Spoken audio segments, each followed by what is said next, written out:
Good. Okay. I actually took this photo in Bosnia. I was we've done a lot of teaching in Eastern Europe, and one of the interesting things that we found um, as we look at understanding trauma, it's also important to understand culture.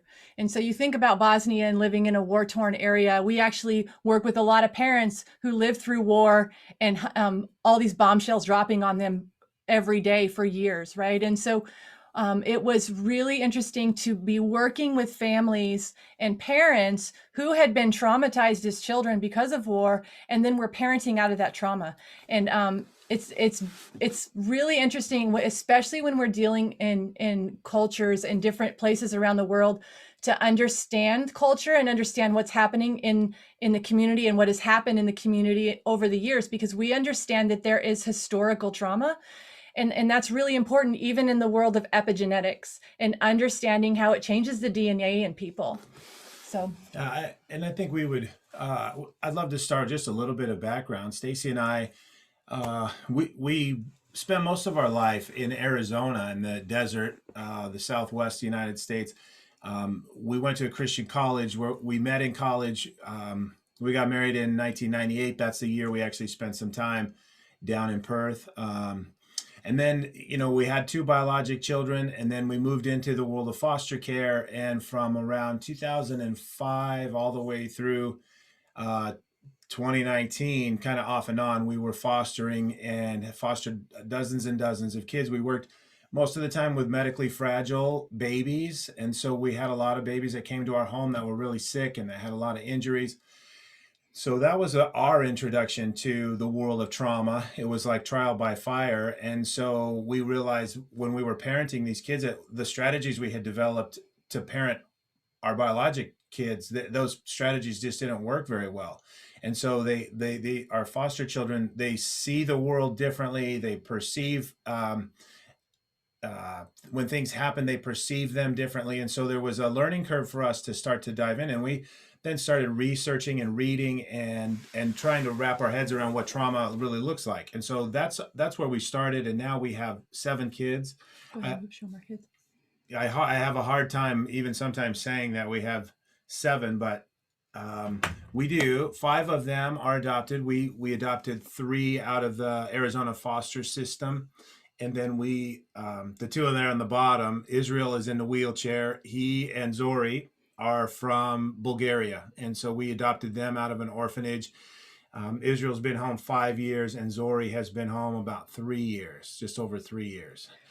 Well, and we like to say, or I like to say, I was a perfect parent, and then I had kids, and then I was a pretty good parent, and then we started fostering, and it, like, the wheels fell off the bus. And you know, Darren and I both started out as teachers. I was in the public school system for 7 years. Then I moved into running children's ministry for our church. And what I recognized was I started seeing the same behaviors in my classrooms and in my Sunday school rooms as I was seeing in my home.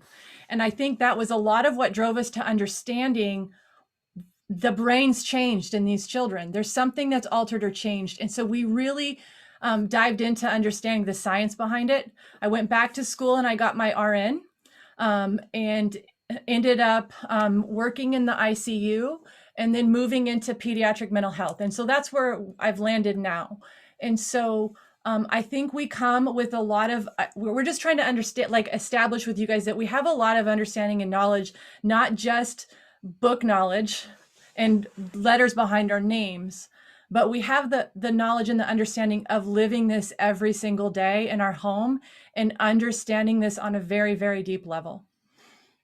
So 2017, we started Lost Sparrows, and that was because we recognized after we adopted our son from Eastern Europe, we recognized the magnitude of the problem, and God kind of spoke to us and said, I have bigger plans for you guys to try to help with this situation than just through the adoption. We had now at that point had 6 children, and we couldn't continue to And just we were adopt. done. We've said that a lot in our lives, but we recognized we couldn't just continue to adopt that. Like, there's so many children, and we left so many behind, and it really weighed on our hearts. And so we found some friends to help us put this together, and we started Lost Sparrows. And so our heart is in helping first families be able to keep their children, and in supporting the safe closure of institutions, and trying to help children find homes, whether they're foster homes or forever families. We're not an adoption agency. We work with some of those agencies, but we try to help when the foster systems in a lot of these countries is they're young, and they're not flourishing, and they're struggling because they don't know how to work with children that have trauma, and it's really, really tough. And in the United States, we lose half of our foster parents in the first year. They just quit. They can't do it.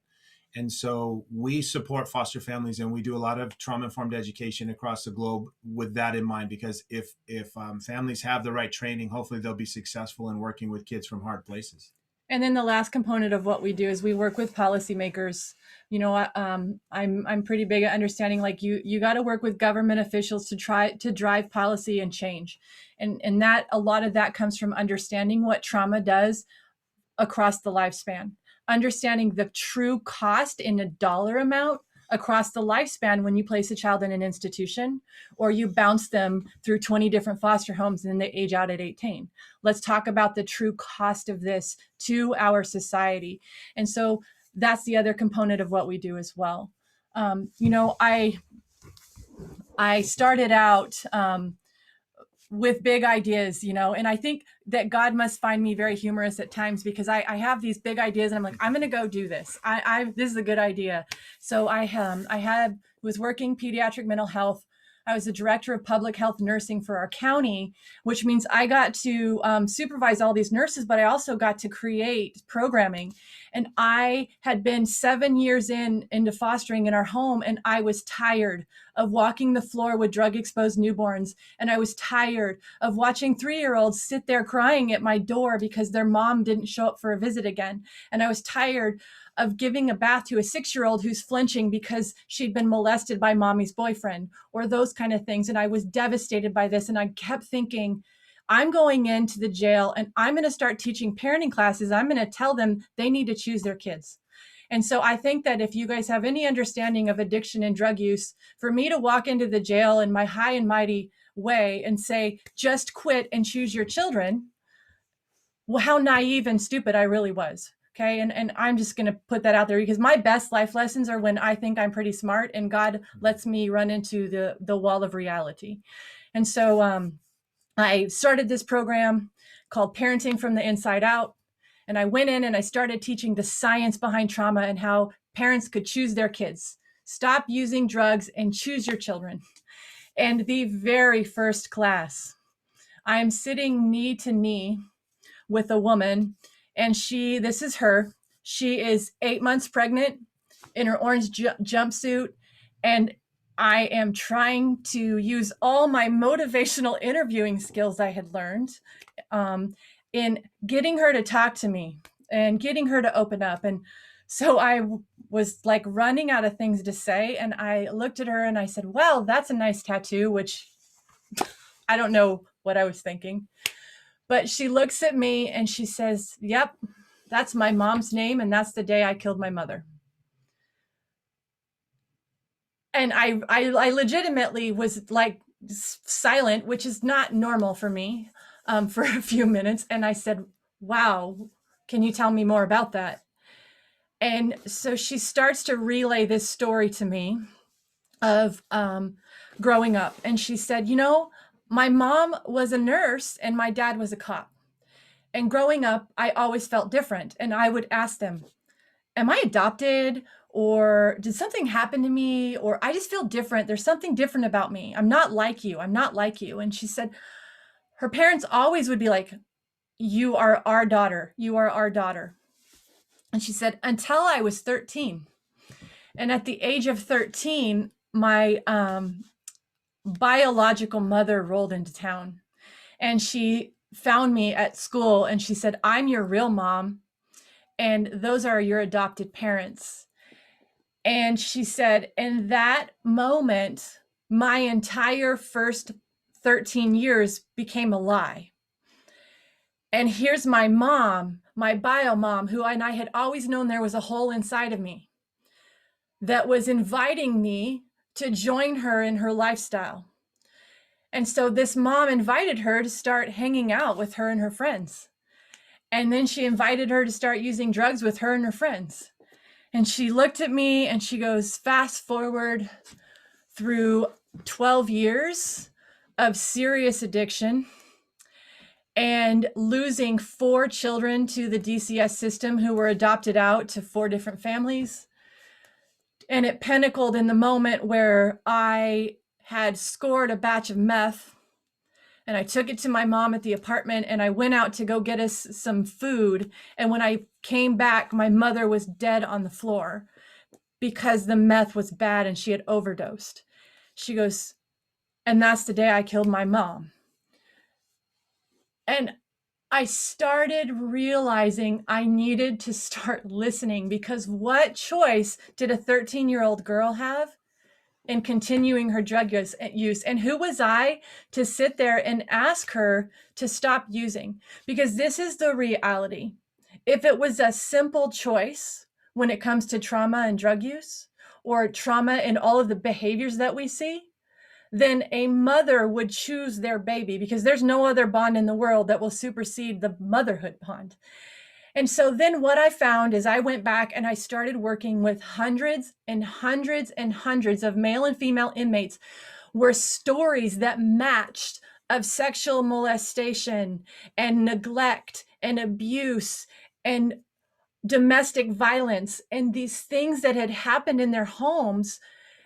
And I started recognizing that the average age of drug use, and I'll ask you this in your chat bar, what do you think the average age that these inmates that I worked with, this is just GPOP, so general population, average age that they started using was?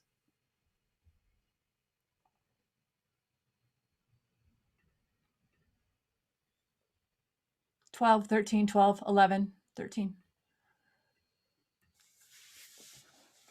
Very, very good. So 12, I took the data. The average age that they started using was 12. But then one of the inmates was like, Stacey, you should ask us when we started marijuana and alcohol, because that's not a drug to us. Like, that's not a drug we're talking about. So I added that question and I said, what's the average age that you started alcohol or marijuana? Now, you guys, what do you think the average age for that was?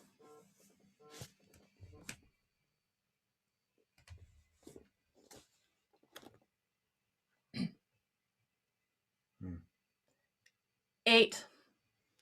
8. So we are looking at 8-year-olds that are starting to medicate internal pain with external methods at the age of 8. And I started to learn to listen better.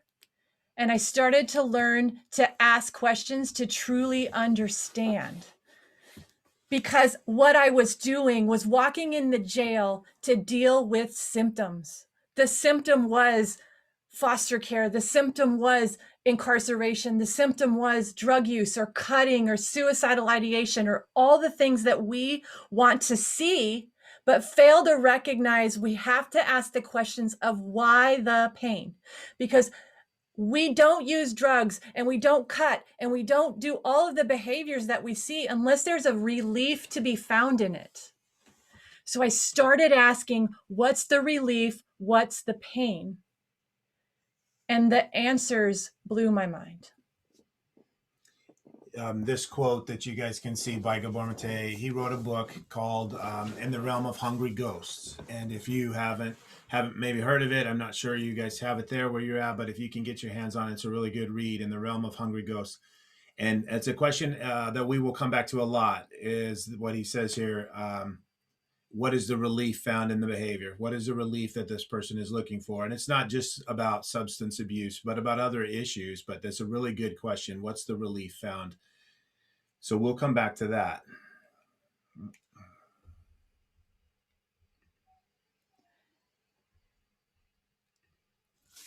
And go ahead. Well, another great book if you guys are looking for doing some research on your own. Bessel van der Kolk, he wrote a book called The Body Keeps the Score. He's a Dutch guy. He's a psychiatrist, and been doing this since the '60s. He's got a lot of experience. He's worked with a lot of soldiers with PTSD, and so in after he worked with soldiers with PTSD and he started working with kids, he saw the same symptoms. Kids that had trauma had the same symptoms as soldiers with PTSD, and so he dedicated his life to understanding this and working with those kids. And so this first quote, he saw it over and over again, and he talks about how so many of these people are struggling with this internal, uh, like Stacey said, an internal pain. It's something is wrong on the inside, and it just gnaws at them, and then they will start to find anything to make it go away. And some people choose adaptive responses, and they choose things that are healthy, and they overcome, and they maybe because they have some more resilience than others. And then others choose maladaptive responses, and but it's always about trying to kind of eliminate that I won't say always, it's often about eliminating that internal angst, or that feeling that something isn't right inside. And so what does me talking about jail have to do with especially your children's ministry? Okay. If we don't understand trauma, especially in childhood, then what ends up happening is that we start becoming behavior patrol, or we stop seeing the deeper needs in our congregation and in our children's ministries. All right. And I'm going to tell you that there are very few churches or children's ministries that are actually set up, the environment set up to support children who have dealt with trauma. And that's because of the nature of children's ministry. And I'm telling you, I did children's ministry 7 years. And the way that we have to use volunteers and the way that the environments run and the things that we do are actually not set up to support brains that have been exposed to trauma. And we're going to go into more of that, but just keep that in the back of your head. And then also the fact that very few children's ministry workers actually receive any training on this. Well, and all those years Stacey did, she was our children's ministry director. I don't. There's not a whole lot of training that goes into. Now, we were in a small church in a small town, and so it was always a scramble to find whoever you could get to kind of help out in children's ministry. So there wasn't a lot of training.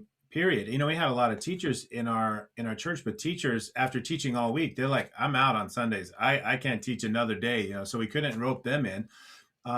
But I think this quote applies in a lot of different areas, not just in children's ministries, not just in churches, but in schools especially. And I was a high school teacher for 20 years. I taught high school science. I've been around teenagers a lot of years, and in a classroom a lot of years. And this would definitely be true of most of our teachers. They don't. I never received training at all in the 20 years I was teaching in how to help kids overcome things like developmental trauma. And so that's what we want to kind of delve in with you guys today, is how to identify this and what it looks like.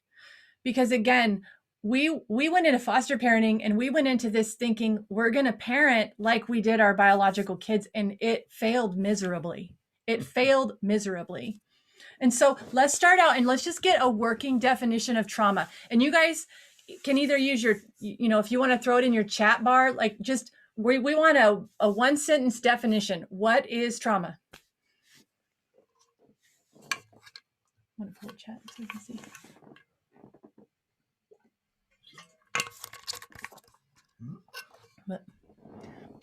And if anyone answers trauma is sitting through this training.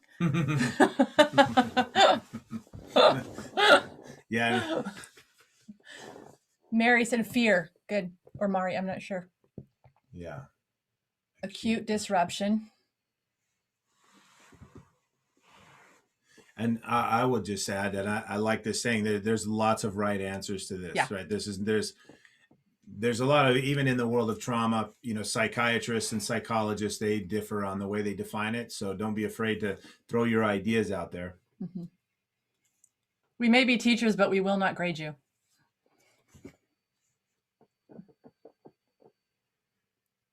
Pain caused by external circumstances. Mm-hmm.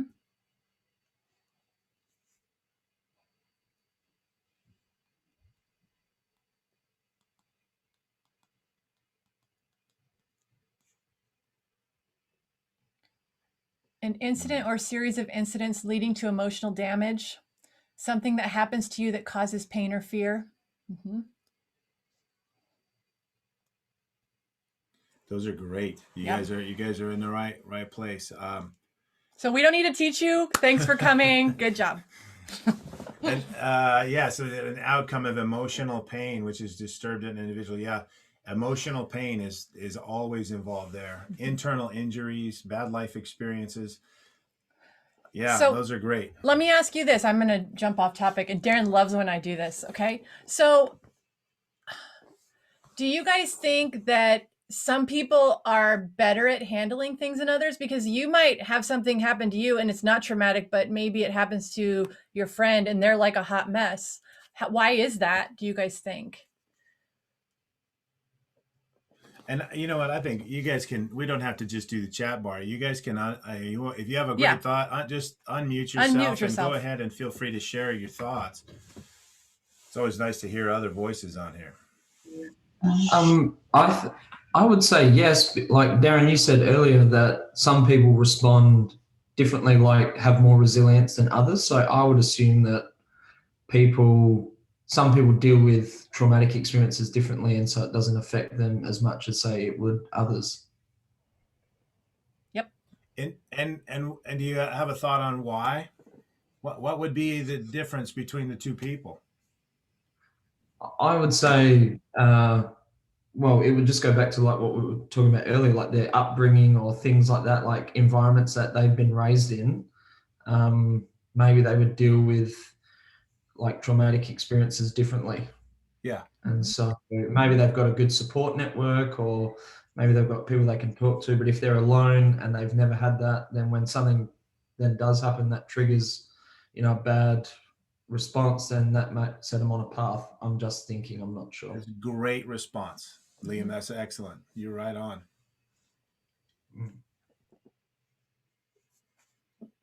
Well, I think one of the things that's super important that Liam just touched on, but that I think as I'm looking at answers, is we all have a stress response system. Okay. We all have an ability to handle stress at some level. Some people have a very narrow or small stress response window, and some people have a very large window and can handle a lot of stressful things. And so Liam was saying that you get that from your childhood or maybe your environment. Does anyone have any other differing thoughts than that?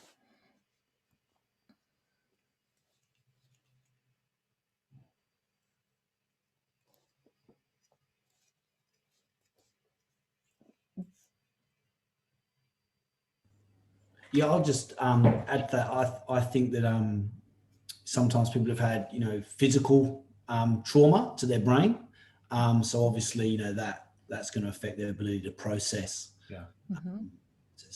Yeah, and we've experienced that a lot when we're working with medically fragile babies. We had a lot of those injuries. Another great question sort of to throw out there. You mentioned the physical abuse. What do you suppose is the worst form of abuse for children? What's the hardest abuse for children to overcome?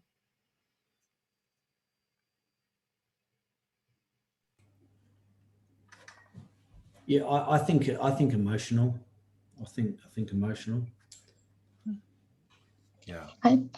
I'd guess sexual, because it's a combination of like physical and emotional and kind of pretty intense. Yeah. Mm-hmm.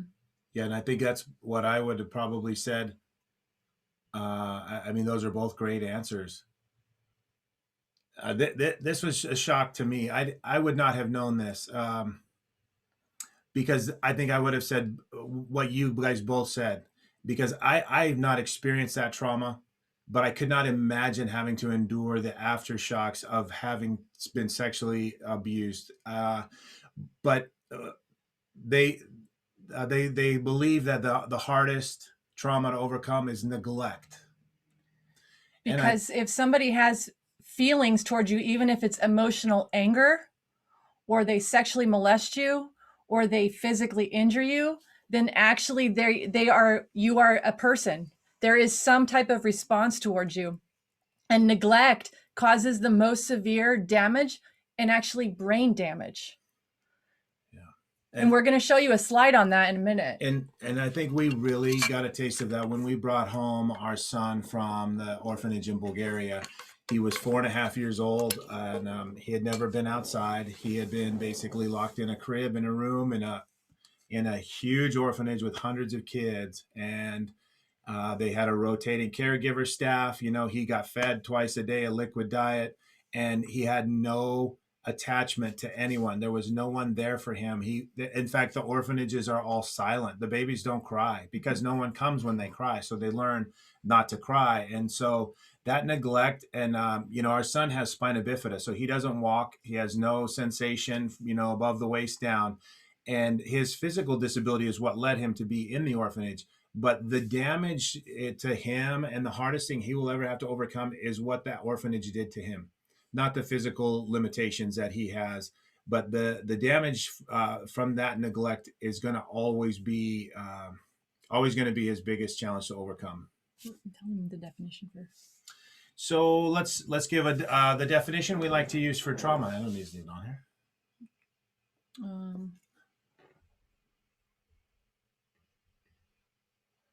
All right, we'll get to that one in a second. What we like to say about trauma is an event, or potentially a series of events, that is overwhelming to us, that is prolonged and unpredictable. And so when we experience an event and we don't know what's going to happen, it's unpredictable. That's what several of you hit on the term fear. This is going to be very scary for a kid. I don't know what's going to happen. And then it's prolonged. It continues on for a length of time, and it is overwhelming to my stress response. I do not have the ability to deal with what's happening to me right now. It is completely out of my ability to deal with. And when you go through an event like that, and there are lots of possible events that would meet that criteria, the odds are that you're going to experience some form of trauma. Now, the resiliency thing comes in, right? Because some people, like Liam mentioned, they have a great support network. And so if somebody's a little bit older and their parents go through a divorce, and they have people around them to talk to them and to help them work through it and to process that trauma, it may not become trauma. It may be hard and a challenge, but they're able to recuperate or bounce back from that. But others, if they are isolated or they don't have a support network, that same event could end up causing some serious internal damage. And it is emotional, right? We're talking about emotional damage, but we're gonna show you guys how it goes even beyond just emotional damage into truly changing our kids' brains. We want to share with you guys a quote, again by Mattei, and I think this explains it in a really good encapsulated way. It's not the external events that are the trauma. The trauma is what happens inside of us as a result of those events that we experience. And that's why the same event is not always trauma.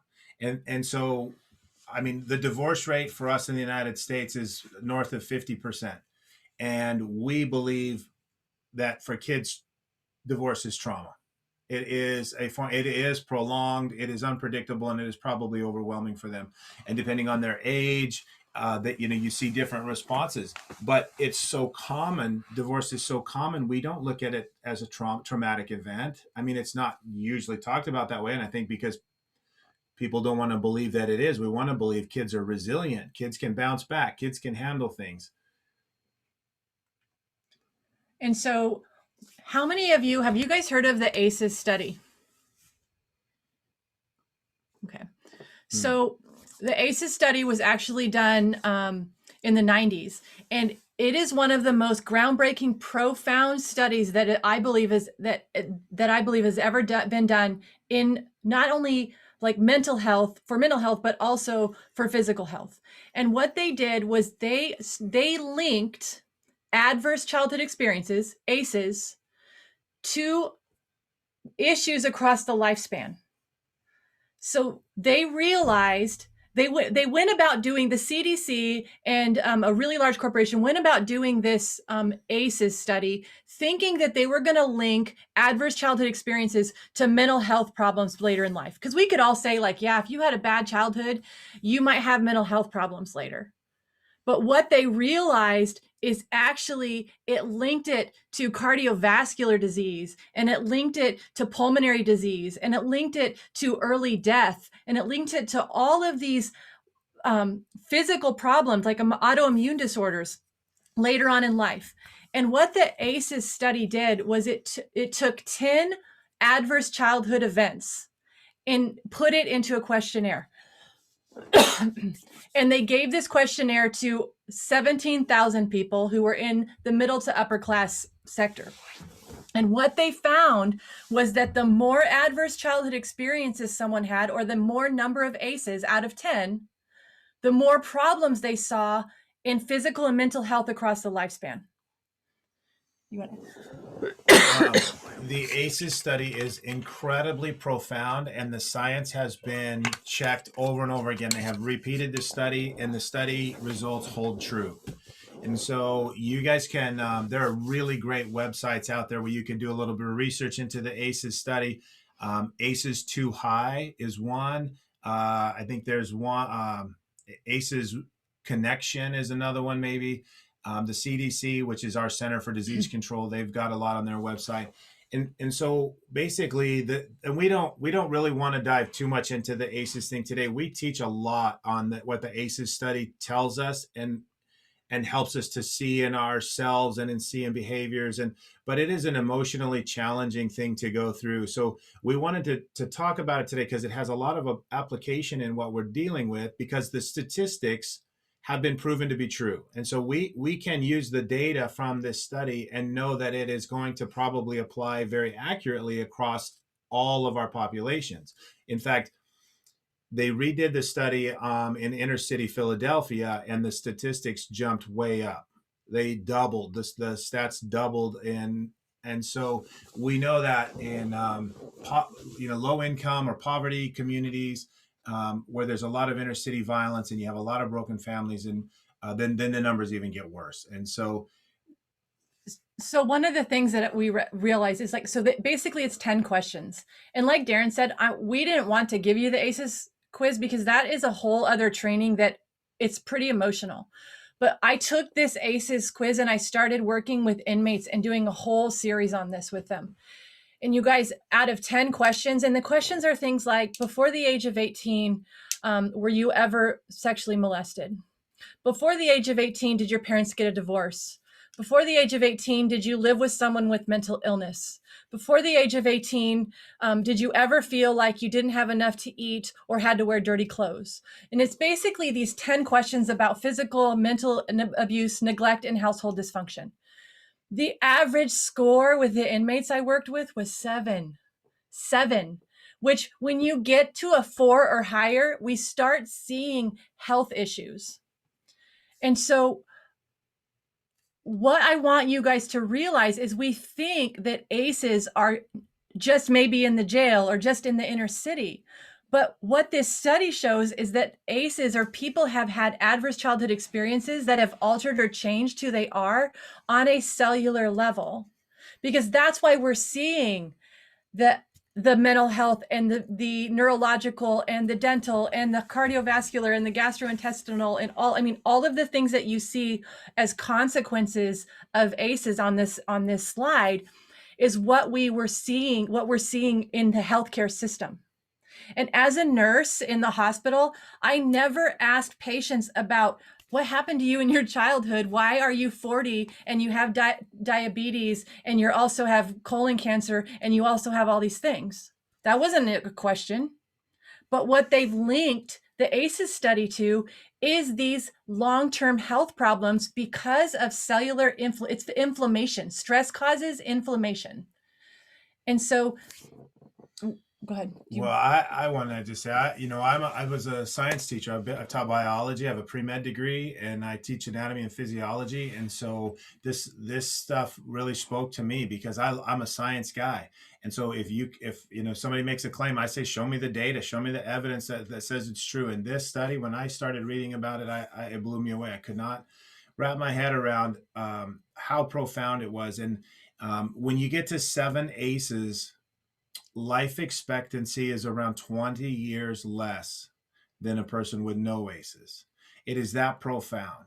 And so when you're talking about these inmates and you have people who have these maladaptive behaviors, and then you start to find out that when they were 6 years old, things happened, and 7 years old, and on and on and on. And then it makes sense that we start to connect the dots. And I think one of the most powerful things that Stacey's got out of the jail when she talks with the inmates, a lot of them will say that, that after they take the ACEs study and they start to see that their childhood impacted them, they have had this long held belief that there's something wrong with them. And now they realize it's not that there's something wrong with me. It's that something happened to me. Something bad happened to me when I was a kid. And now I am making choices to deal with. If you remember that quote by Mattei or by Vanderkolk, there's like this inner feeling that's not good. It's always there, and they're trying to make it go away. And so they do things that are maladaptive, even smoking or risky behaviors. We see now in our population of soldiers coming back from the wars and things, they do incredibly risky things. They're into all kinds of stuff because they have this inner feeling that life's not normal. They're not normal, so they do these things to get. Well, they'll say they do it to get high, like a runner's high. There's this emotional rush to these things. So yeah, and I see it in the classroom when I see my kids and I talk to kids and they start telling me about the things that they've had happen to them in their life. And then I look at their behavior, their attendance, their discipline issues, their grades, and there's a really big correlation. I don't know if you guys have questions about any of that stuff. Feel free to ask them. Like I said, we weren't going to spend a lot of time on the ACEs, but just enough for you guys to kind of have a baseline. Okay, so I'm going to give you in a minute what it means if you have 4 or more ACEs, but I want you to think about your church, okay, or a church in general. So in a church of 500 people, you are going to have 63 people with 4 or more ACEs. With a staff of 20, there will be 3 or more people with 4 or more ACEs.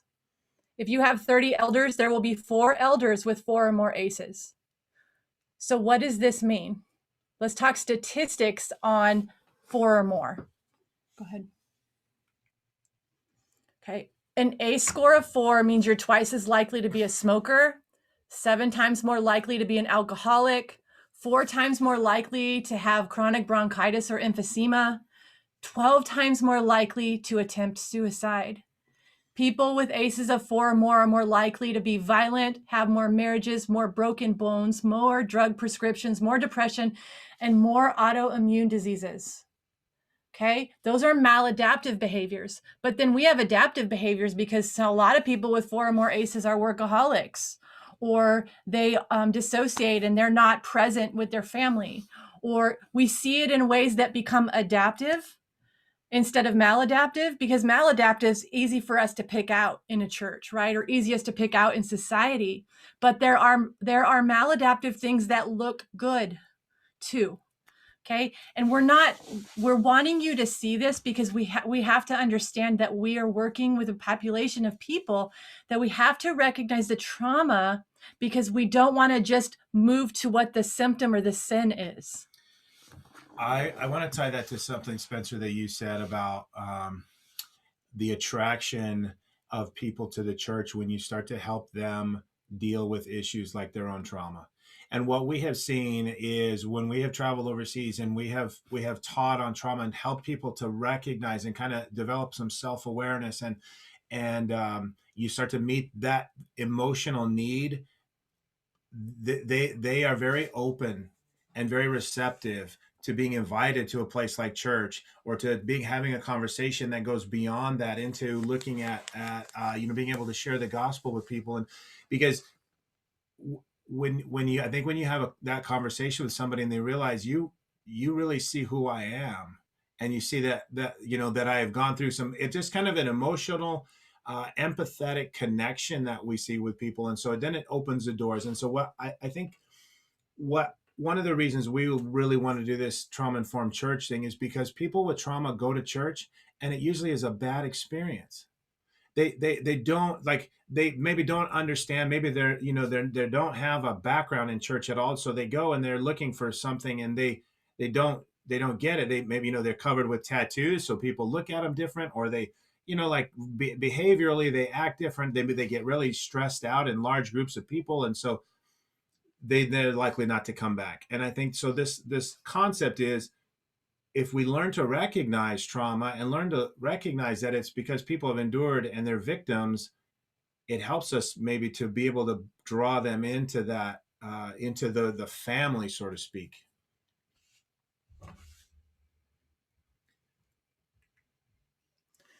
So here's a place where we're going to ask you to take a little bit of a leap with us, okay?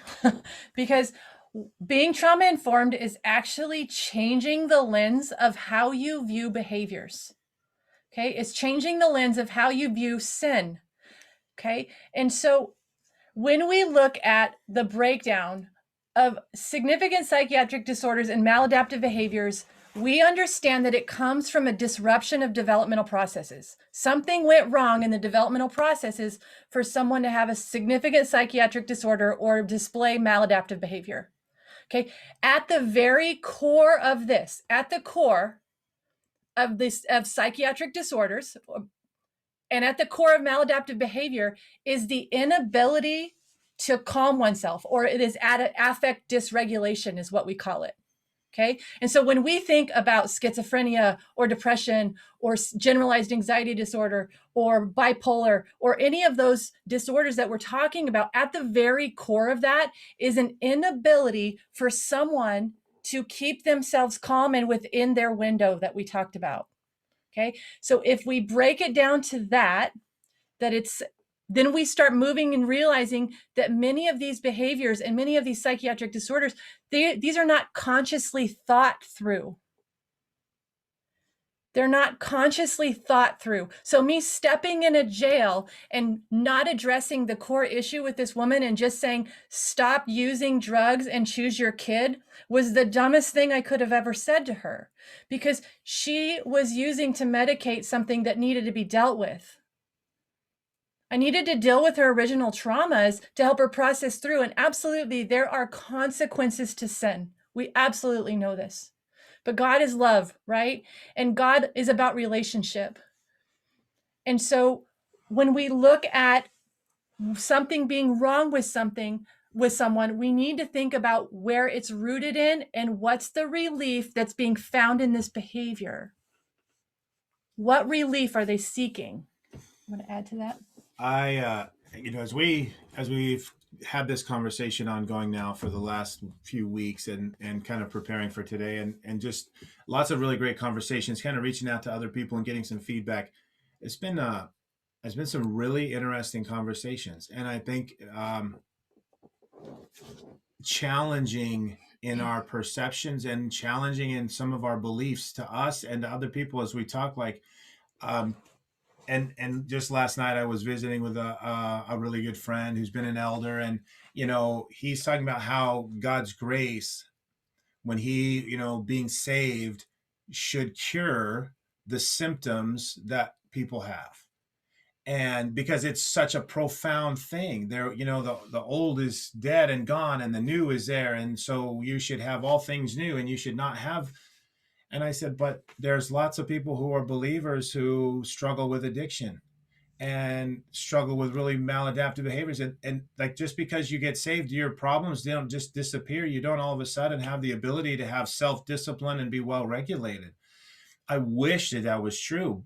And so in this conversation, which developed over a couple hours last night, the gospel is our best hope and truest hope for overcoming trauma and behaviors that are wrong, right? Which we call them sin, right? They're sin. There's so many behaviors that we would say those are sinful behaviors.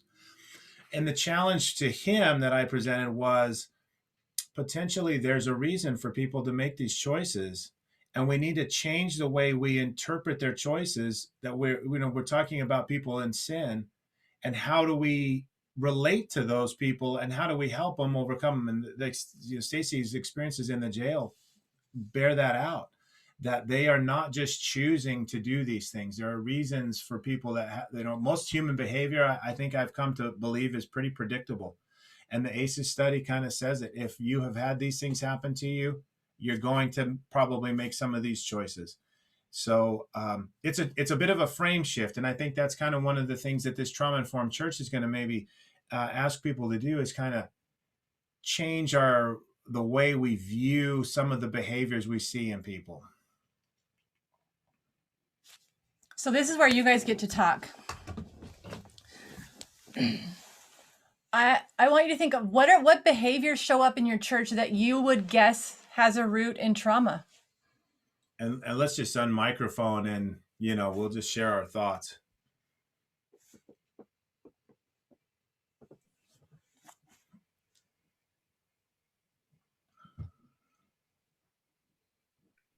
I can kick us off. There's lots of examples I can think of, but one person I can think of is a young guy in our church. He takes up a fair amount of time. The pastoral team will call a lot of different people, and what will happen with him is he will he's got his life's unmanageable. He's unable to really kind of keep a job, and he's inconsistent, and he's hot and cold. Come to church, he's all in, and then I'm leaving here, I've had enough of you. Then he's all in, and he's I'm leaving here, I've had enough of you. But when you hear his story, there's a lot of trauma. He's bounced through the foster system his whole life, and he's come a long, long way from where he came in. But for me, the thing I find the most change with him is the hot and cold. He's all in, he's gone, he's all in, he's gone. Funnily enough, he doesn't actually go. He kind of always, which I'm so grateful, comes back. But that's a behaviour I've observed. That's a great thought. Just to jump in, I'd say, and this is a little example, but just at a Sunday service, so seeing people coming into church, there's one young man who has like tattoos all over his face. And so even just there, that's like a little sign potentially, but he doesn't talk to people either. So he'll come in, he looks different, but then he'll stay away from people. And I've noticed that during the service, he won't sit in the service for long. He'll go out, have a smoke, wander around, sit down on the couches, and then go back. So even just like at a service level, that's kind of a few signs for me that something's happened. Mm-hmm. Very perceptive.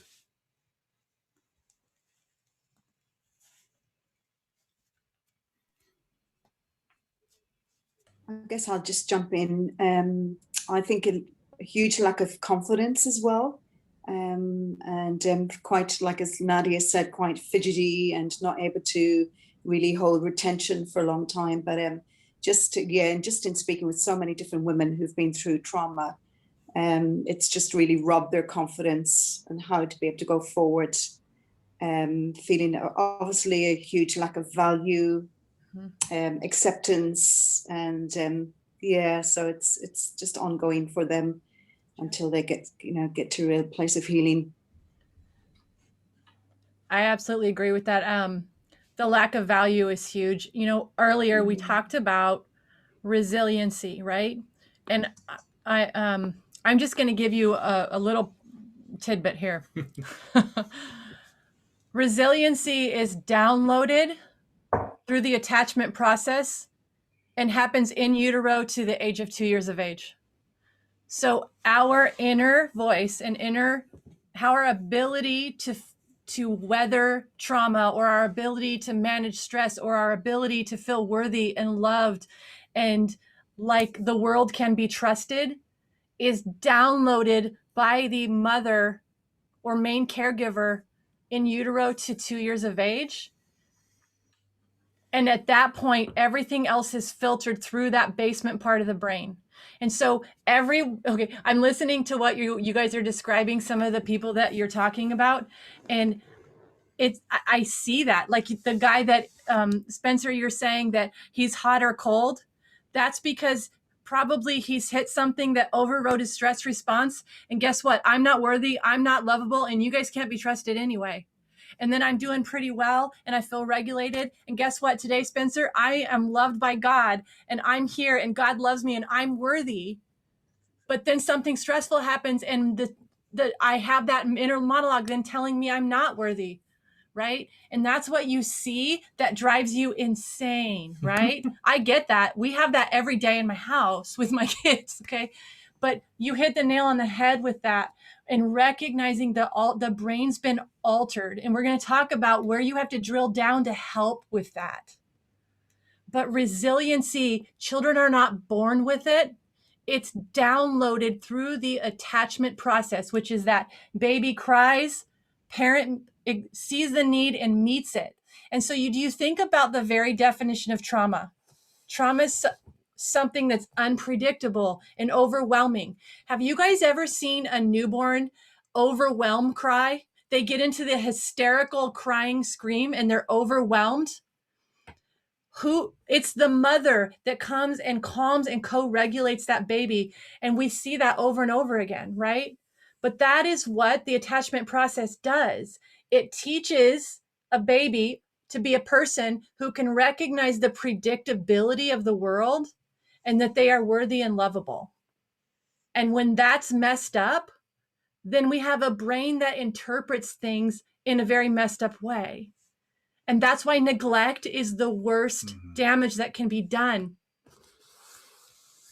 A few years ago, about a year and a half ago, and some interesting literature kind of came out they were looking back at Ceausescu's.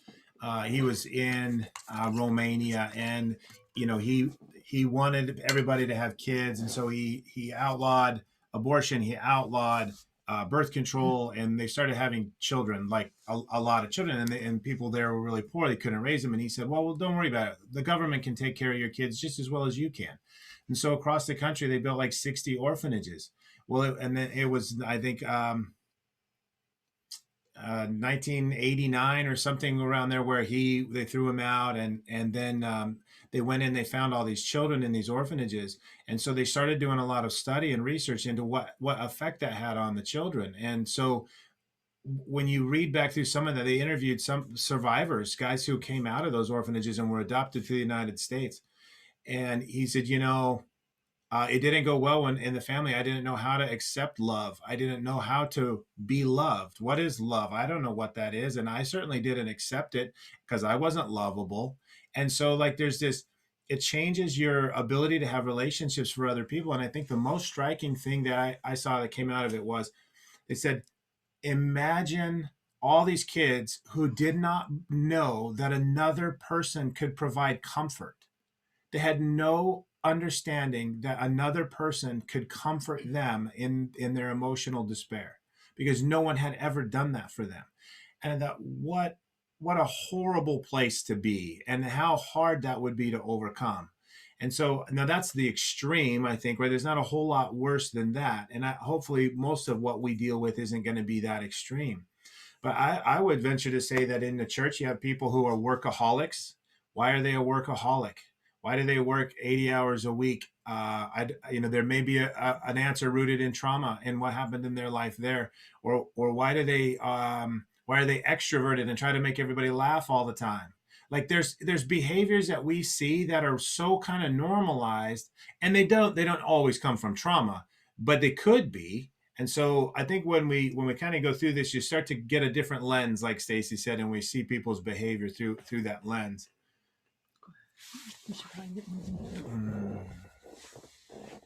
All right, we'll come back to some of this if we have some time, but I do feel like we're gonna run into a time issue. So. And it does look like we need to be amening the preacher. So he loves saying that causes him trauma when people preaching. Sounds like someone's got a pride issue. Okay. I really love this working model of what a trauma-informed church. The trauma-informed church endeavors to recognize, understand, and assist those wounded by sin by providing a supportive environment which fosters forgiveness, hope, healing, and restoration. Yeah, and I just love to hear you guys' thoughts on that statement.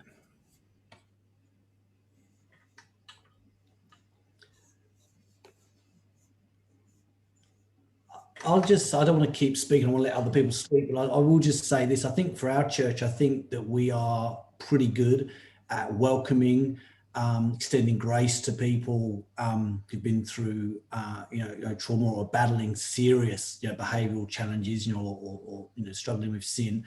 But for me, the struggle is some of these people, we don't have the tools to help, so we can do lots of things that we do with others that work, but sometimes we hit blocks. So for me, that's kind of the thing I'm really hungry for, is some of those tools that we can use to help. Yeah. How many of you feel overwhelmed with being the supportive person for all of these people who are struggling so greatly? Well, Lisa and I were just talking because I think like in Lusaka in Zambia, like so many, I feel like it's probably increased more than maybe what we have in Perth, like the people who are dealing with like the behaviors that we get with people in our church.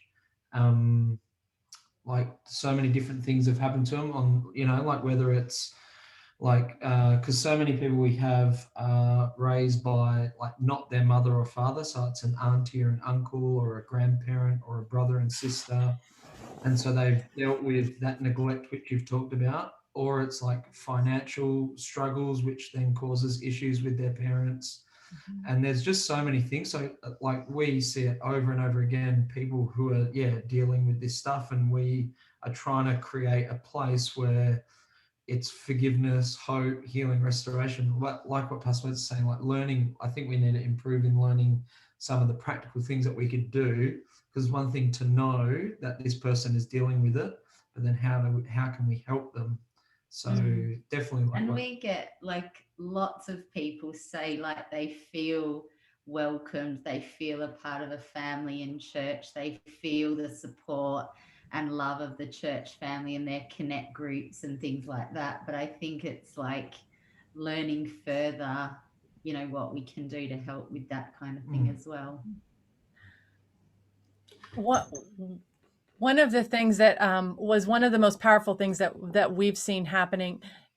Okay, when I work with the substance abuse community, or recovery community, when I'm working with foster and adopt families, or when I'm working with people, we will do a lot with the ACEs, and we talk about it because what number ACEs you have actually is a reflection on your ability to help other people in some ways. And we had finished one day talking with a group of foster parents, and a woman came up to us after, and she said, my whole life I have felt like that something happened to me as a kid, but my parents told me no, that nothing happened. She goes, but I have severe gastrointestinal issues. I've been on antidepressants my whole adulthood. There are weeks that I cannot get out of bed. And I just encouraged her, and I just said, just talk with your parents more and just ask. Say, did something, ask them point blank. And so she called them, and we ended up seeing her several months later. And the difference, even in her countenance, was profound. She went to her parents and she said, what happened to me? And they basically opened up. And when she was 2, she was molested by the babysitter's husband. And her family decided at the time that they weren't going to prosecute because other parents were, that they were going to pack up their home and leave that town and never mention it again, because she would forget what happened. Okay. And what we say is the body keeps the score. The body keeps the score. And what the medical world and the mental health world was doing with her at the time was medicating depression, medicating her gastrointestinal issues, trying to get her to get over her anxiety and all those things with medicine. But what needed to happen was she had to drill down to what had happened to her. Then she went through EMDR therapy, which we recommended, and she's now off of antidepressants. She now feels like she's functioning, and she's like, I just am like a new person because I feel like that hurt inside of me is gone. And we say the body keeps the score. And that's what the ACEs study does. The body keeps the score of that early trauma. And if you don't deal with the original traumas, then all we're doing is trying to help way down the line. Okay. And then we're getting exhausted by it, because I can't carry everybody and make everyone okay. And there's 500 of you. You can't do that. That's impossible. Right? I mean, if you have figured it out, let me know. And I want to address the comments you guys made. I appreciate your comments, because so many times. And as a teacher, I sat through, my, I was so naive. I started teaching, and I'm first time we have a staff meeting, and I thought, all right, great. They're going to help us develop the tools to be better teachers. And boy, I could not have been more wrong. I sat through 20 years of staff meetings, and I don't think they ever taught me anything about how to be a better teacher. It's how to fill out paperwork, how to make sure you did this, cross your T's and dot your I's. It was worthless. So Stacey and I are 100% about giving application to the knowledge. So I want you guys to know, like, we are where we are because we're kind of working through a process, but the end of that process is 100% going to be the application of what does this mean.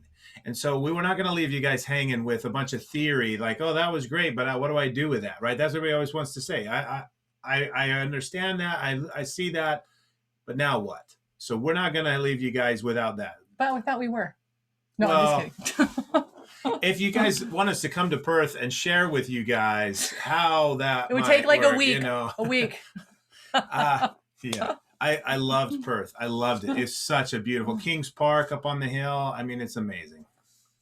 All right. But so I want to just say though, like, we may not be able to get to all of that today. I mean, this is a lot of Let's move stuff. forward. But Go.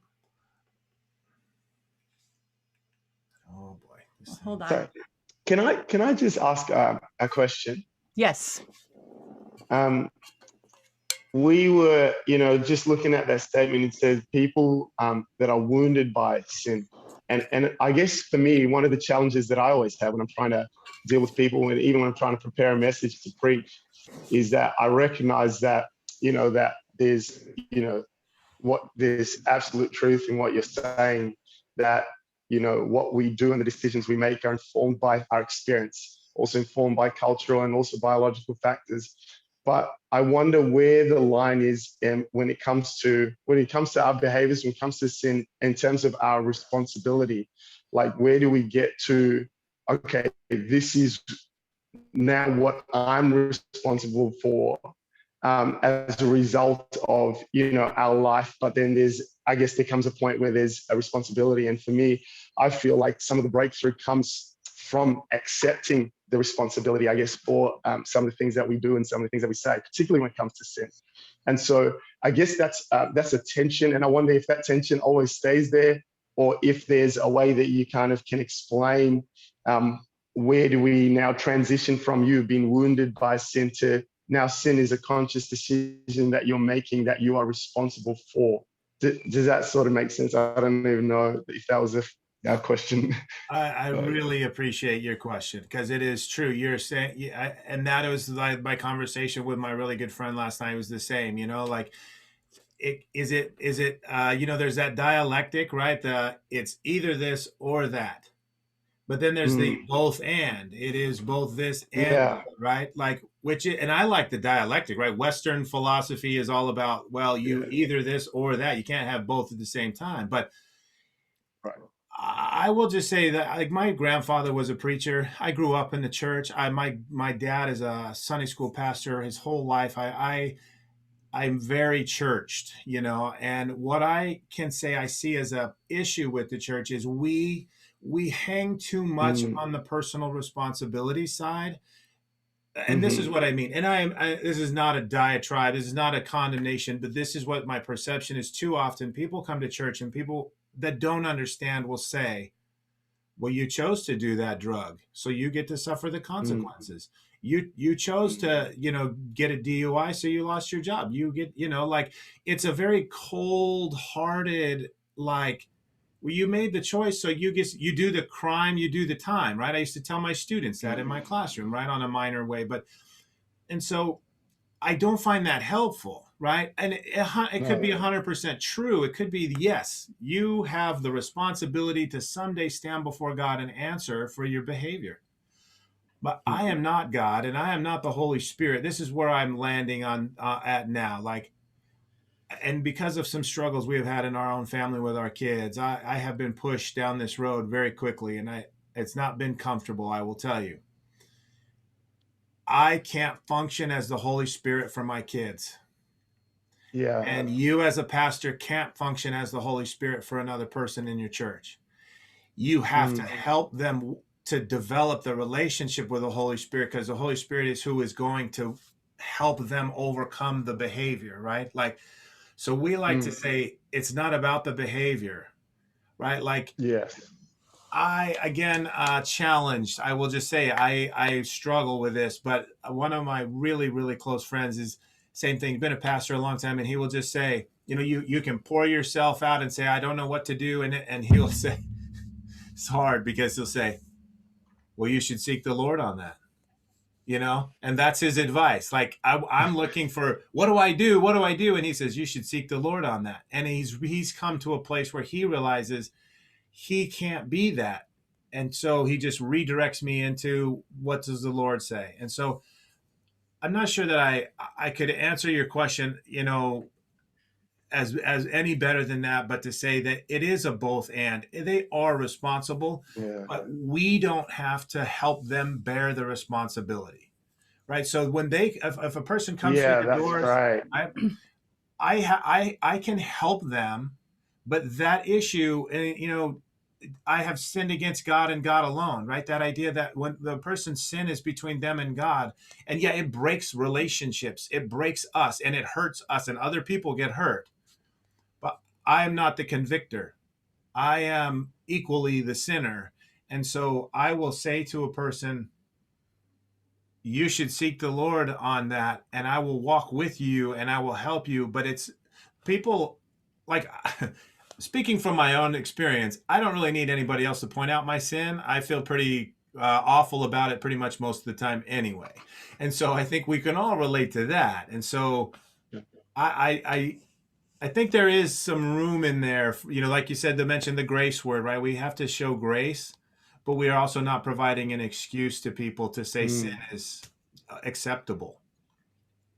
Can I just share something just on this as well? Is just in response to what you asked. I think it's an absolute great question. It's something I've really wrestled with this in my own life, right? So for me, I used to come from a mindset of, you know, I was a heroin addict. I've done all this bad stuff, right? I've been a bad person. I've been, you know, I've sinned.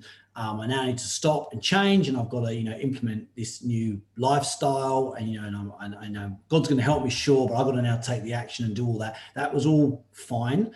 But then when I understood this kind of model, that actually there's a whole bunch of stuff that happened to me in my childhood that set me up to make those choices. There's a whole bunch of stuff that happened to me that kind of trauma that happened to me that actually means I was medicating trauma. I wasn't just a bad kid that decided to use drugs. I was actually a kid in pain that was just trying to kill pain the best way I could. When I understood that, it didn't give me an excuse to use drugs. It actually helped me understand, when my head starts going that way, actually it's probably because of that trauma. Now I see that, I can now cut that off sooner than going down the path of wanting to use drugs, you know? So actually by getting this information, it actually empowered me to change. It didn't give me a justification to keep sinning. Does that make sense? Yeah, that's great. Powerful. That's really powerful. good. We will, based on that conversation, do a little bit of a jump to something we were gonna get to, but we're gonna get to it. We'll come back to some of this. So close your eyes. No, I'm just kidding. Just pretend you didn't see all that, but because this is so appropriate, and this is you know, we're kind of walking down this path of getting our heads wrapped around these concepts. I think this is a profound way to approach this topic. I'll let you expand. Well, and I thought it was interesting because you basically jumped to what we're trying to get across, because what we've learned in our home, in parenting our children and working with people in the community, is that we can either use behavior control and confront all the sinful choices and just be urging obedience in our kids, or we can actually get down to the root and be trauma informed and figure out what's underneath the behavior, because we're discipling our children towards repentance and freedom. We want to disciple them towards that, not behavior patrol them to it. And what Darren is saying is we've had to walk that this year. One of our boys made one of the most horrendous decisions and has hurt our family grievously. And it is very, very difficult to walk a path where you have a child who has hurt others in your family, but still love them. and having to make hard-filled choices. And it's not that his sin is forgiven because he has early childhood trauma because of what happened to him. It's forgiven by God, but it doesn't mean there aren't consequences, grievous consequences for it. But we're walking them with him because we're trusting that God doesn't waste a wound. And I think that I have to believe that, because dang, my life would be really bad right now if I didn't believe that in my kids. Yeah, it becomes an emotional topic for us right now. We're in the midst of a real family crisis, and so when you raise kids with trauma, it's going to come with the territory. And when you work with broken people, right? I mean, what they say, hurt people, and we like to say, scared kids do scary things, and all of those kind of platitudes are true, and there's a seed of truthfulness in all that. I think. Again, because I've been pushed down this road so quickly in the last 6 months, I'm in a different place today than I would have been, last year. But this, we call things sin because Scripture calls them sin. The world looks at them and says, uses other terms. But if the sin is the symptom, right? I know my life is not defined by my sin because I've been redeemed. And so when I stand before God, he's going to see Jesus Christ in me. That's my only hope. But it doesn't mean I don't sin. It doesn't mean I don't make really, really dumb choices and I don't do dumb things. And so that's where, when my answer before, when we look at other people's behaviors, their sin is just maybe different than my sin. And so who am I to point a finger and say, in judgment? My job and what I hope the Lord would allow me to do would be to have enough grace to say, I see you're hurting in that, and I'm hurting in mine. And so instead of being like this, it's, we're going to go in the same direction and maybe like holding hands, trying to work through that process. But then I know the pushback that I get from people when I mention this, because they'll say, well, people are responsible for their sin. And I can't say that that's not true. I don't disagree with that. So But I will just go back to, it's not my job to hold them responsible. I remember one woman in the jail, and it stuck with me because I've taken it across to a lot of behaviors I see in people. And she looked at me and she said, Stacey, I never dreamed or wished that someday I would be a heroin addict and lose all my children and then be adopted out to other people and sit in a prison for 10 years of my life. Right? No one chooses thinking like, I want to do this. I want, and so I think that's always where I look at it, especially when I'm working with our kids or children in the classroom that are misbehaving or adults that are misbehaving. You just look at it and I literally will say, what's the relief found in their behavior? What's the relief found? And that helps me a lot. And I think if you guys start doing that, you're going to start driving down into a deeper understanding of what's driving someone. What's the relief found in that behavior? Because Spencer nailed it on the head. When he recognized he was finding relief in drugs because of something that happened, then he recognized when he was feeling that way and changed the tools. I want to say that, Spencer, I don't know if you've probably never heard of this guy named Adam Sines. He's a guy here in the United States. He's an ordained minister, but he's also a PhD in school psychology. In his book, he says exactly what you just said. He takes people through this in his counseling. You have the root inside, that pain inside. And so you move forward into the emotions that come with that. And then in order to deal with the emotions, we move into a maladaptive behavior. And what he does in his practice is he brings people through, backs them up into the emotion, and then backs them up into the root cause. And then he says, okay, that root cause is never going to go away. You were molested when you were a kid. That's a fact. It's not going to change. But now when the emotions come, he teaches them to recognize them and then separate themselves sort of from the emotions and choose an adaptive behavior that's healthy.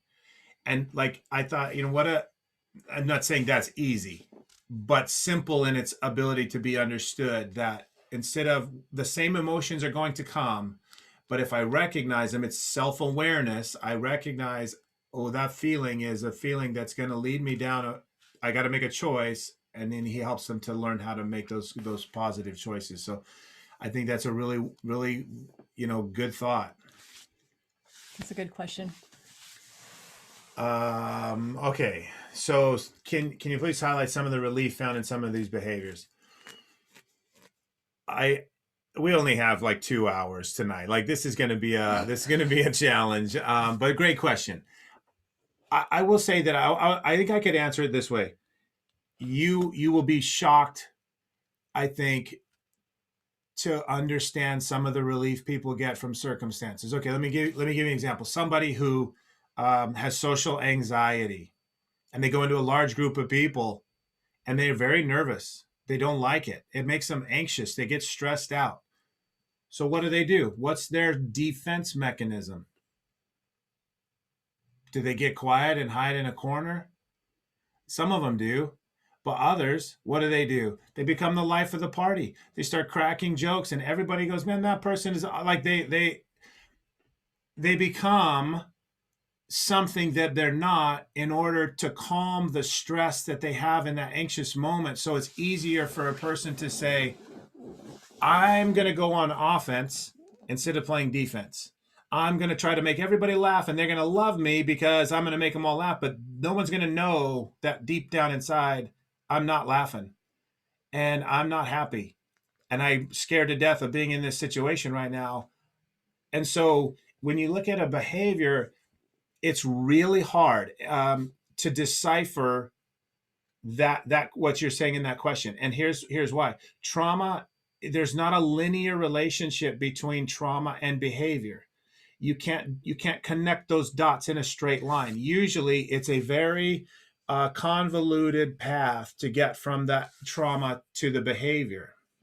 Let me just jump in, because I get this all the time. Why is my kid lying? Why is my kid lying? Why is my kid lying? You all could tell me about a child lying, and the reason or the relief for that lie would be something different for every kid.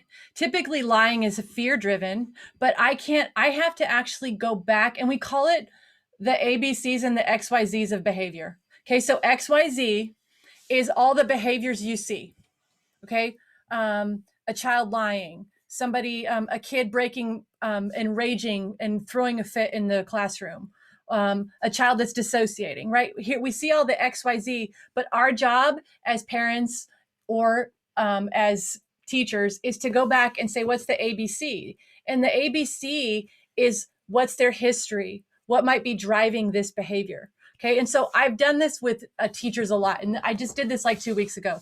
A teacher, people that have trauma they aren't even aware a lot of times of their own body and space. They aren't aware of their own emotions, because they don't live, their body's not comfortable to them. And so especially with kids, they're acting out of a space that's the basement of the brain. And so they're driven in these emotional spaces, and you'll see where their chronological age doesn't match their emotional age. So suddenly you have like a 12-year-old acting like a 4-year-old. All right, there's that gap. And so we teach teachers to look at the behavior and try and drill down to the ABC. And so this teacher was like, oh my gosh, today in class, I saw a kid throw something across the room. And I turned around and I said, why did you throw that? Okay, first of all, if I have a kid that has trauma, or I'm a kid in a classroom, I'm never going to ask a kid, did you throw that? Or why did you throw that? Because what's he going to say? I didn't throw that. Okay, and now you just engaged in a power struggle. So she said, I saw you throw that. And he said, I didn't throw that. And so she walked over and she picked it up and she goes, I saw you throw this white thing. And he said, if I was going to throw something, I would have thrown a blue thing. All right. And so you see this super power struggle happening. And now she's trying to be behavior patrol to something that's she's never going to win. And she's like, so Stacey, what should I have done? And I said, okay, first of all, I wouldn't have engaged in the power struggle in the first place. All right. I would have walked over, I would have picked up the white thing and set it on his desk, and I would have said, you dropped this. Okay. Secondly, then I would be thinking, what's the relief found in the behavior? And she goes, well, I don't know. And I go, okay, well, what would the relief be in throwing something in a classroom? Attention. Every teacher goes, he wants attention. And I said, okay. So if he's looking for attention, because that's what he needs, then you give it to him in a positive way, not the negative way. Okay. But it's shifting how you deal with these things, and you recognize. And so then I said, what's this kid's history? So then I found out this kid's been bounced from home to home. He's in foster care. He's now back at home. Mom can barely function, and he's parenting his younger siblings because mom has to work a full-time job. So do you guys see where she started looking at A, B, C instead of caring about X, Y, Z, right? Because the X, Y, Z doesn't matter. It doesn't matter. The ABC does. Yeah, any questions? I feel like we're throwing a lot at you guys, and some of you guys are probably going, I'd like to maybe jump in and ask a question. So any way you want, whether it's turning on your microphone or the chat bar, don't hesitate to ask.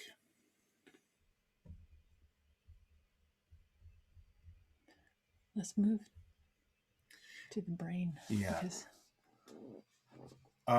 Okay, we'll go back and we'll fill in a little bit of what we were kind of skipped over kind of quick. And this is going to be a lot of the meat of what you guys need to really understand what trauma does to the brain and then what it looks like. Okay, so we've already talked a little bit about how the brain is changed when kids experience trauma. And this is like a literal change. Like, look at this MRI scan of 2 3-year-olds. On the left side is a normal 3-year-old brain. On the right side is a 3-year-old brain of a child with severe neglect. Okay. Now let me just throw this right there to ask. Go back to our conversation before. The child on the right, do you expect they're going to have behavior problems? Yeah. Can we call those sin? Yeah, we can. But it doesn't benefit us. It's the same behavior, whether we label it one or the other, but our approach tends to be different what label we put on that behavior. I'm not saying it's not sin. That if the kid, but if you look at that and you go, that child is going to have maladaptive behaviors because of the problems that he has developed in when he, that neglect. And so that's going back to that conversation about the sin issue or the behavior issue. We have to let God do what God does, and we just do what we can do. And it helps me to look at that and go, that's a trauma behavior, not sin, because I can't cure his sin problem. God can deal with it as far as the sin goes. I can try to help him deal with his trauma behavior. So that's what I'm going to try to do. And so when we think about the human brain, we understand that the brain develops from the bottom to the top and from the back to the front. All right. And so when we look at brain development, that basement or the bottom of the brain is developing in utero to about the age of 2 or 3. And so why this is important is that kids filter, and people filter things through the bottom of their brain up to the top of their thinking brain. And if the bottom of your brain is altered and changed because of neglect and trauma and all those things, then you're going to have altered thought processes. All right. And trauma changes our ability to self-regulate. Remember, we talked about affect dysregulation? Trauma changes our ability to regulate self, and it changes our stress response system. Okay. And so when we recognize that, we start saying like, whoa, we are working with an altered brain. So when we talk with foster and adopt families, or we talk with people that have a lot of trauma, love doesn't fix an altered brain. We can't fix a brain that's been altered by trauma because it's altered it at the basement, and we're past that point. Now, that doesn't mean that love isn't what they need, because relationship is the cure for trauma and ACEs. But we have to recognize we are dealing with a whole different thought process and a whole different type of way they relate to the world. Does this make sense? When we teach teachers, we'll say, like, say, well, not every kid has trauma. And that is 100% true. Not every kid has trauma, but every kid has stress, and every person has stress that they have to deal with. And so you may not have a trauma background, but that doesn't mean that you are very resilient.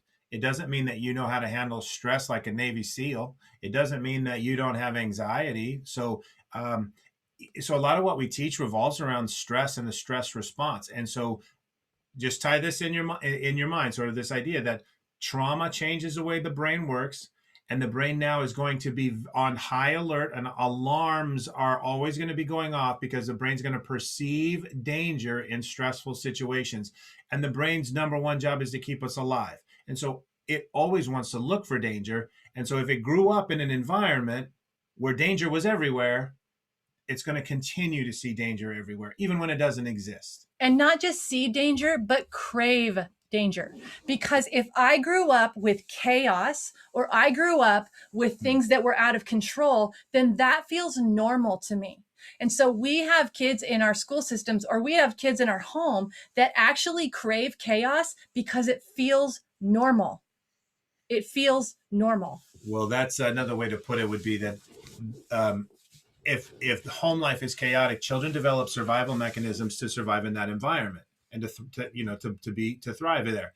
And then you take them to school and you put them in a desk for 6 or 7 hours, and you are very structured and rigid and organized, and they can't handle that. That is not where they're comfortable. So they become uncomfortable in that environment, and then they act out. So I'm not saying that we should make a chaotic experience for kids at church. That's not the point at all. But I mean, I used to work with junior hires, and it was really chaotic. Those Wednesday night youth groups were great. So how does trauma affect the brain? These are called functional MRIs. And so they will do an MRI of a brain that shows how it works. And so you take a child or someone that has suffered abuse, and even PTSD, they've done this with soldiers and people who have experienced trauma as adults, and they see the same thing. The brain's not functioning the way that it should. And so this neural networks idea, this is some new science that's just come out in the last few years about how we have networks in our brain of neurons that connect and talk to each other. And they're supposed to do this. This is all good, except for trauma. What it tends to do is it causes those networks to not work the way they should. And so that's where that inner narrative comes out that says, I'm stupid. Yeah, of course I failed because I'm an idiot. I'm unlovable. Of course you getting a divorce. It's probably my fault.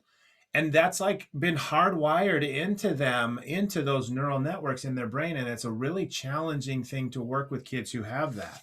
One of the most interesting things that I saw when we were teaching in Bosnia was I got to work with their high school students. And we were talking about stress and things like that, but also goal planning and things. And these were kids that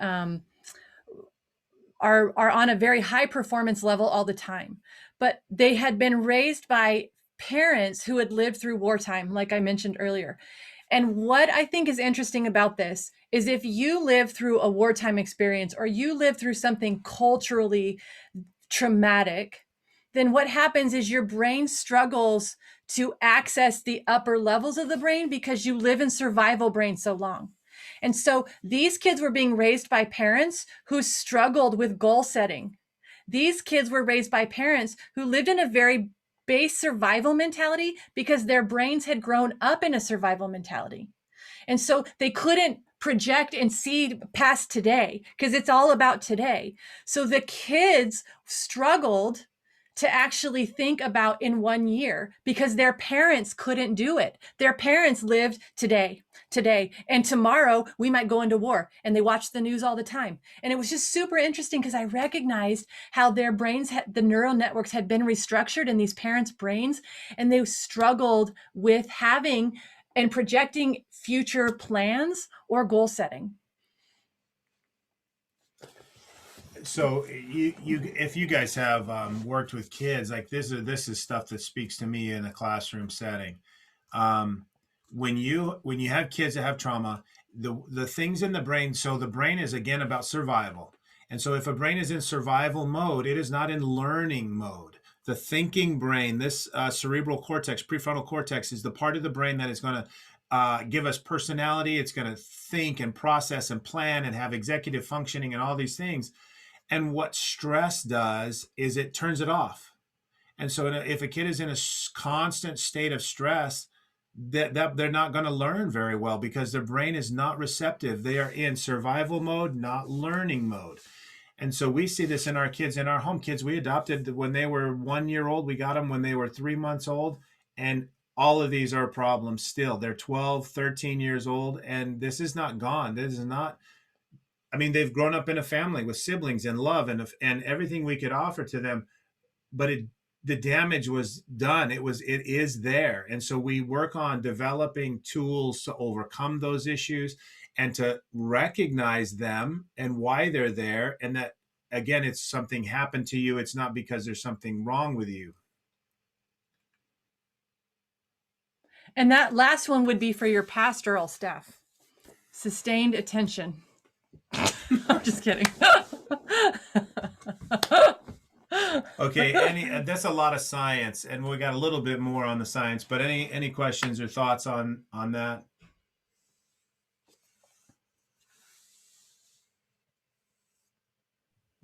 We just had a question. Just like if people don't realize that their behavior is they're doing it to get relief from something that's happened to them, like how do you navigate that where people aren't sure, they're unaware, They don't know. they don't know what they're doing is to provide for relief for a traumatic experience? So what's super interesting, I love that you asked that question, because that's why I love to give the ACEs quiz.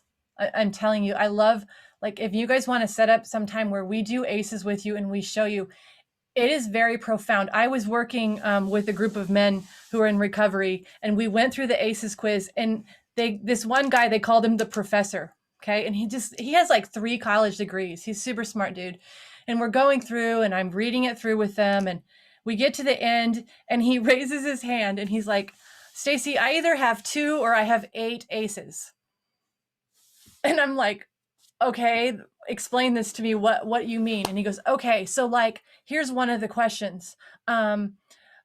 It asks if my dad has ever beat my mom or held a gun to her head, or if this ever happened. He goes, well, he held the gun to her head before, but I know he wasn't actually going to go through with anything. And I'm like, no, that counts as yes. And he goes, okay. He goes, the other thing is, you asked if I had often had dirty clothes or didn't have enough to eat. And he goes, we lived in a tent down on the river. And so, yeah, our clothes were always dirty. And we didn't have a lot of food because we didn't have a refrigerator or anything. And I looked at the whole class and I said, how many of you grew up in a tent? And, of course, none of them have. But do you see where he didn't even recognize his childhood was traumatic? He didn't even recognize these things in his childhood that were actually traumatic. And I think that's how you get to that space, because when you live trauma, when you grow up and you've lived with these adverse childhood experiences and don't even realize that they're not normal, that's the key. That's where you're like, that's not normal. That's not normal. Do you want to add to that? Yeah, and again, I would say what Stacey said is a terrific question. What psychologists and counselors will say, and you can do some homework in this, they call it self-awareness. You cannot move forward in therapy until you become self-aware. And it's like the term metacognition. The term metacognition is, I'm going to think about the way I'm thinking, and I'm thinking about the way my brain is processing. Well, this is the same kind of a concept. I'm going to become aware of myself. I'm going to become aware of my feelings, the inner pain. I'm gonna look inside and see those things. And until that happens, You cannot process trauma. You can't work through it until you see it.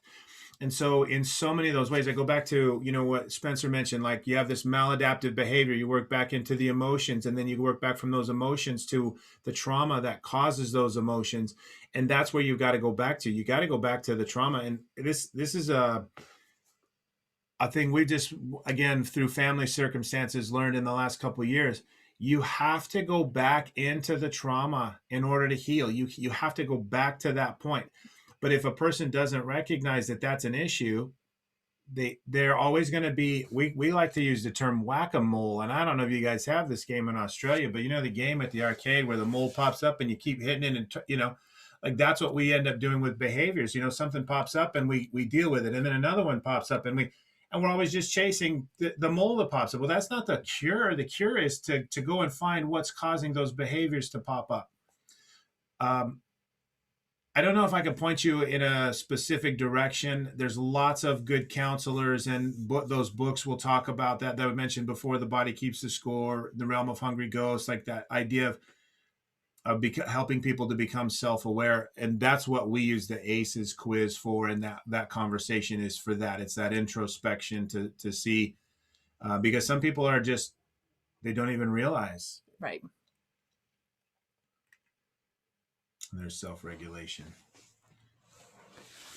So remember we talked a little bit about the stress response, and we all have a window. We all have a window where we can manage stress.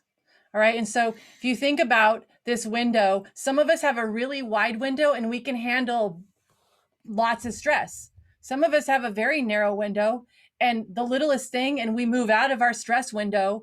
And when we move out of our stress window, what's important to understand is that it's that gut-wrenching, horrible feeling of like, I can't handle this. I need to get back into that window. It feels horrible. And okay? it usually leads to sin. Okay. That's what I would say Yep. for me. And so when we leave our window due to stress, we tend to go one of two ways. We either become hyper aroused, which is that fight or flight that you see where it's hyperactive, distractible, aggressive, stimulus bound, impulsive, suspicious, controlling, right? Or you become hypo aroused, which is that freeze or fawn. You're quiet, you're compliant, you're going to be a pleaser, you're detached, okay? And if you look at the symptoms of these, I moved into the maladaptive quickly. Risk-taking behavior, drawn to stimulants. On the other side, we see self-harm, depression, drawn to depressants. Now, what is interesting about this is that we all do this. We all can relate to one or the other. I'm a hyper aroused person, if you can't tell. And when I have anxiety or when I get stressed out, Darren knows, he'll be like, you need to go for a run, or you need to go do something active, because that's how, or I will rage clean. Like I will clean my house like a maniac and everyone clears out. Okay. That's how I feel I get back in my window. Other people are like, I like to garden. I like to Netflix for a day and not come out. I like to withdraw. All right. And none of those are necessarily a maladaptive thing until you get stuck out of your window, and then you're going to move to the maladaptive behaviors. And so, did you guys resonate with either of these? Okay. So, what is interesting about this? Hyperarousal in children. Listen to the symptoms of hyperarousal: distractible, aggressive, hyperactive, impulsive. What do we call that in children? What do we diagnose that as? ADHD, right? I saw it mouthed, ADHD. Okay. I mean, in the United States, what is the number now? It's like, it's an insane statistic of how many kids are diagnosed with ADHD. They can't label it trauma because that carries a bunch of weight. We can just call it ADHD, but also then because we get to medicate it. So 70% of boys hyper arouse when with trauma, with stress. 70% of girls move to hypoarousal. All right. So girls and women internalize and men externalize. So now this is where I want to blow your mind. So I read this study and I started doing it in the jail with inmates. I'd ask them, I'd be like, did you choose your drug of choice? And they'd be like, oh yeah, I chose my drug of choice. So then I would do this windows with them and I would ask them which side they were on. And I would say, okay, if you are hyper aroused, then you chose a stimulant as your drug of choice. And they would look at me like, what? Oh my gosh. And it would be true. And then I would say, if you are hypo aroused, you chose a depressant as your drug of choice. So then inevitably, every class I did, 2 or 3 of the men or women would say, I'm both. I go hyper and I go hypo. And then I would say, so my guess is you are a poly drug user. You choose your drug to match which way you left your window. Okay. And inevitably, they were poly drug users. All right. And so when we think about what trauma looks like, trauma in our classrooms or in our church or in our community are these things. And when you can't get back into your window with an adaptive or a healthy tool, then you will move back into your window with maladaptive ways. So Spencer, you comment on here about filling in an emotional tank. It's a different analogy, but it's the same concept. So we're using this idea of a window, and this window is this space where we are okay with stress, right? Stress is not inherently evil. It's something that keeps us alive. It motivates us. It gives us the energy to do things sometimes. Like the problem is chronic stress, and it leads to toxic stress, and then it leads to these chemical imbalances in our body and our brain, and then it leads to inflammation, and then our body breaks down, and then we're in big trouble. So the idea is with that is, how do you grow the window for you to handle stress? How do you take your window, if you don't handle stress well, how do you make it bigger? Because this would be a really nice thing for all of us to be able to do, so we could, deal with stress. And then the next question would be, where did it come from in the first place? Where did we get the window that we have? I mean, why is it like, I feel like I handle stress really well. Stacey handles stress pretty well in a different way. And I have friends that I work with at school, they're stressed out all the time. Why are we different, and how did we get that way? And so when we look at that, it is based upon the way we attached and bonded with our parents when we were young. Our ability to manage stress is a direct outcome of our attachment and the processes of development in that caregiving serve and return process. And so if we develop in a totally healthy environment, we generally have a really good regulatory system for handling that stress. And if we grew up in a chaotic environment or in neglect, then we're probably going to live in one of these two worlds, because our window is going to be very small and everything stresses us out. And I see it in our kids at school. This is a very valuable thing to look at when you're teaching kids. And you see kids that are staring out the window and not paying attention, or you see kids who can't sit still and they're constantly bouncing around. And I think one of the things that we teach a lot around this, especially with teachers, is we see hyperarousal. We recognize it. We see it. It's loud. It's in your face. We miss trauma that looks like hypoarousal because it's not destructive other than to self. And so I think that's really important when you guys are looking at the people that are attending your church or the kids in your Sunday school, that the hypo-aroused, those girls that sit and they're the pleasers and the fawners and they're detached or they're daydreamers. Those are your girls that if we don't step in, then they become women who are going to self-harm, and maybe it leads into cutting, or it leads to depression, or it leads to those things. But so this is what trauma looks like, basically. Does this make sense to all of you?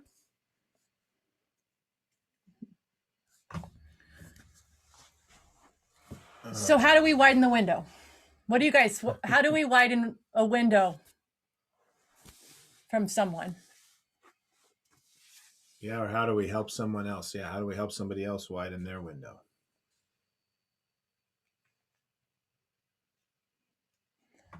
And you guys can unmute if you want.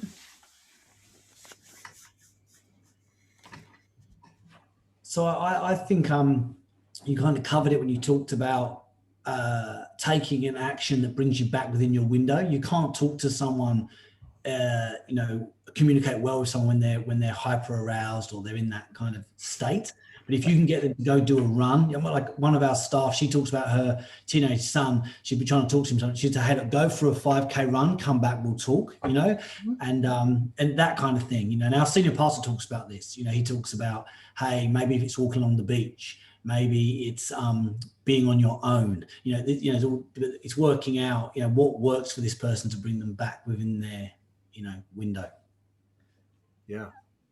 I know Darren will tell me my aces are showing. I actually have 4 aces from my childhood, and there are things that I could easily move to maladaptive behaviors. And so he can see when I'm starting to move out of my window, and he'll say, your aces are showing, especially when we're parenting our kids. And he'll basically tap me out. And it's not a judgmental thing. It's a recognizing that she perceives things differently and things affect her differently. And stress is a real thing that we all have to deal with. And we have 7 kids, and 5 of them are adopted with serious trauma. So we live a pretty stressful life. If we don't handle our stress, we can't co-regulate our kids, right? If I'm not in my window, it's not going to go well with her. If she's not in her window, and it's not going to go well with our children. We can't help them to be calm and regulated if we're not calm and regulated. So we've got to find those ways, right? And there's always those breathing techniques, right? Like that kind of this idea, okay, one of your kids breaks something, does something that just, irritates you or causes you to get upset, sort of. I need to take a minute, and I'll say, hey, just go in the other room. I'm gonna come talk to you. And they go sit down. It gives me a chance to just take a couple breaths and be like, okay, it's not as big a deal as I really feel like it is. I get my wits about me, and then I go in and we just have a conversation, and it goes much better, because I tend to react out of frustration, and that just never goes well. So yeah, this is a great conversation for any of us, because I think we all recognize when we get out of our window. So we got to do something to get back. Any other thoughts on how to widen the window at all?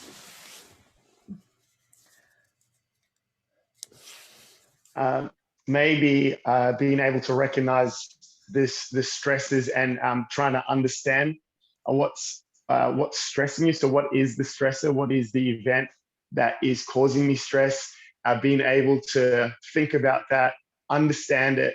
And then I think often in that we can downgrade our response, because, and I think that could be a good skill, because I guess recognizing, for example, someone makes a comment on whatever, like a message you preach or something that you present. And I think initially we can think that, okay, that's a criticism or something like that. But then having to think about, okay, what is the thing that's causing me to have a stressful response or causing me to come out of my window? Having to think about, okay, first of all, I guess then it is recognizing what is the stressor, and then actually, I guess, analyzing it a little bit. And I think often in that you can downgrade that. And so often I think that can widen our window, because I guess that's a skill to be able to, downgrade the stressor. Yeah. Does that make Absolutely. sense? I love that you said that, because it's so interesting.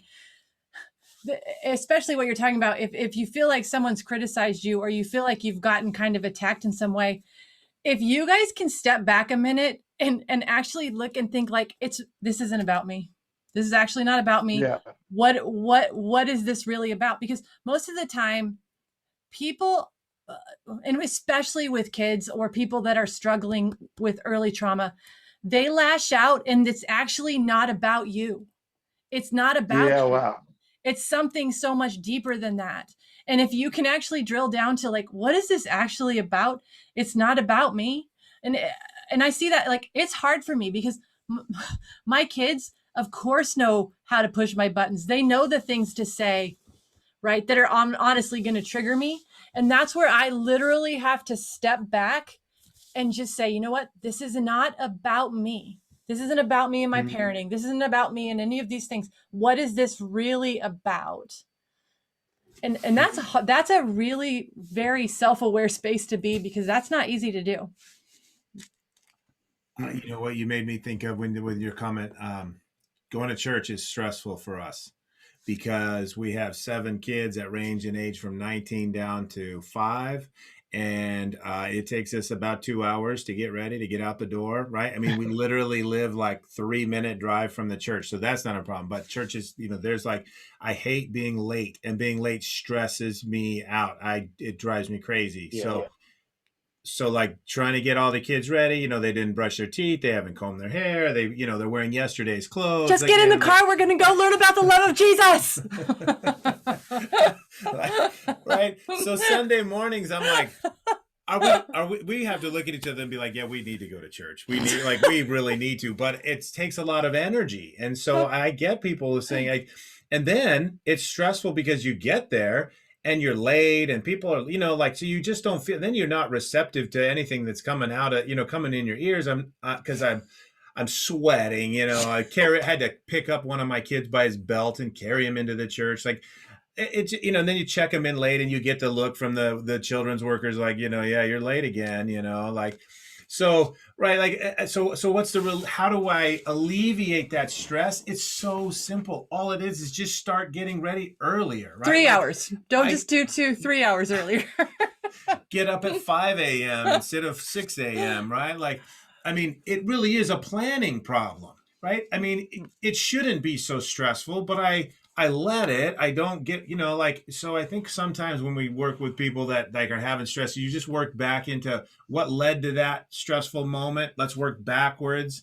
And what could you have done different to avoid it? And that's kind of what I heard you saying is like, if I just planned better and I was ready on time, then we could just like walk down the street to the church and we'd be happy and we'd be early, and and there's no stress.